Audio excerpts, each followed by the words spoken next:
Hey everyone, this is your girl Renee, and welcome to the 6th episode of Water for Your Spirit. So, your water today is in honor of Easter. My poem for the day is titled Unapologetically, I Believe.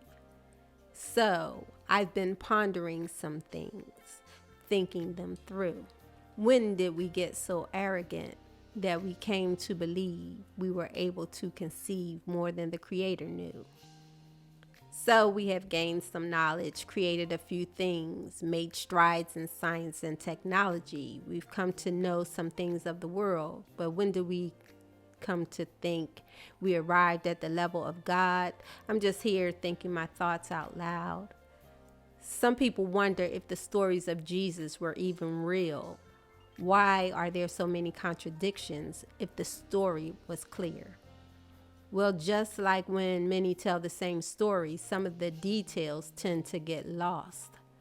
But you see, the core of the story remained the same. Jesus died for our sins. That truth never changed. There were people that wonder why believers believe when they fail to be able to explain the answers others need. Well, some things can be taught, other things can be learned, but there has to be an opening in the soul to accept the things that are only revealed to flow to the thirsty spirit that is a part of us all. See, over 2,000 years ago, Jesus walked the earth. There were those who studied and knew what they knew, but when they saw him, they failed to recognize the truth. Sort of like we are today. Unless we see it with our own eyes, able to make it make sense, we like to claim it's not real, it doesn't exist. But riddle me this: if Jesus were to walk the earth today, would we believe it was the Messiah, or would we act the same way?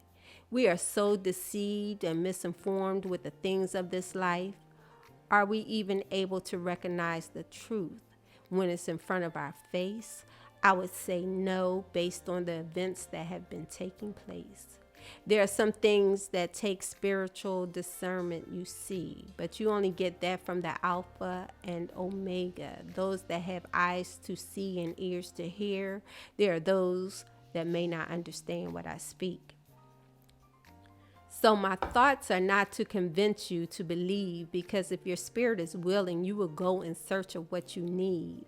I am just thinking about questions that I've often heard asked.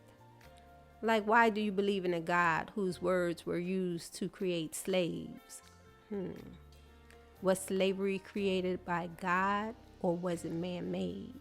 See, because of sacralization, people brought into that lie the evil things that happen because of man's free will. So God has to let things play out and at some point work it towards our good. Yeah, there are some things we will never understand. His ways are not our ways. And I think that is where the problem has always been in the past and today. Because we want to know right now and we want it our way. But he is God over everything. He is sovereign. And he is not concerned, because he does and will always have the last say. But as this is Easter, I just wanted to let you know some reasons I believe in Jesus, because it's really simple, you see. He came for me. He thought I was worth it to die. So I will continue to roll with him until I meet him on high. I hope you have a great Easter Monday. Go out and find your water.